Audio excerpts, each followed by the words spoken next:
Zjarret, një rrezik i shtuar gjatë muajve të verës. Temperaturat e larta dhe kushtet e favorshme për përhapjen e flakëve kërkojnë gatishmëri maksimale nga strukturat e emergjencave, por edhe më shumë kujdes nga qytetarët. Në Gjirokastër, shërbimi zjarfikës ka forcuar masat e parandalimit dhe ndërhyrjes, ndërsa koordinimi me instancat e tjera vendore ka bërë të mundur reagimin në kohë në çdo rast të raportuar. Komandanti i stacionit të shërbimit zjarfikës, Gjirokastër, Hajrika Shahu, thot se gjatë kësaj periudhe, vëmendja mbetet e përqendruar te parandalimi dhe ndërhyrja në kohë të shpejtë.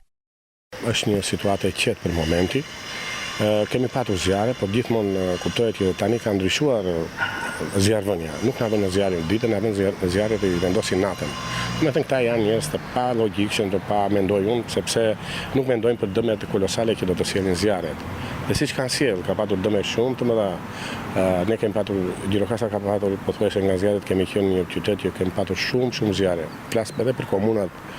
Por këtë vit me organizimin që kemi bërë, me monitorimet, me vullnetarët, domethënë në çdo fshat, në çdo komunë kemi vajtur, kemi trajnuar dhe njerëzit, kemi marrë dhe vullnetarë, të cilët janë të gatshëm, që marrin pjesë dhe ata.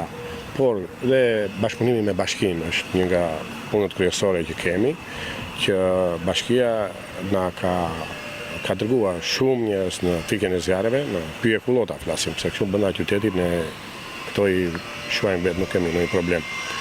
Dhe situata është e qetë. Po mendoj që tani duke ardhur, duke parë që edhe nata është bërë më e madhe, dhe për neve është një gjë e madhe sepse zjarret natën bie volumi i tyre, bie forca e zjarrit, edhe kështu që mendoj për një 10 ditë, mendoj akoma më mirë do jetë për ne, sepse duke filluar që freskohet nata, edhe zjarret janë do të jenë në rënje, nuk besoj do të ketë. Përballë rrezikut të shtuar për zjarre, apeli zjarfikësve shkon edhe për komunitetin. Apeli është që menjëherë me të parë ty, në çdo pjesë nuk ka problem se mund të jetë zjarri vogël, zjarri i madh. Neve kërkojmë që të na telefonojnë menjëherë. Nëse neve na telefonojnë menjëherë, ne shkojmë menjëherë dhe zjarrin e kemi të garantuar që do ta izolojmë. Qytetarët vetëm telefon. Telefoni tonë është 128, është pa pagesë dhe qytetarët këtë numër, për mendimin tim, duhet ta shënojnë të gjithë, ta kenë në shtëpi, ta kenë në telefon, sepse nuk i dihet. Mund të ndodhë se zjarri nuk ndodh vetëm ndodh në automjete, ndodh në rrugë, ndodh në çdo gjë. Çdo pakujdesi mund të kthehet në një rrezik serioz për pyjet, tokat bujqësore, banesat dhe jetën e njerëzve. Ndaj krahas gatishmërisë së strukturave zjarfikëse, parandalimi mbetet përgjegjësi e të gjithëve.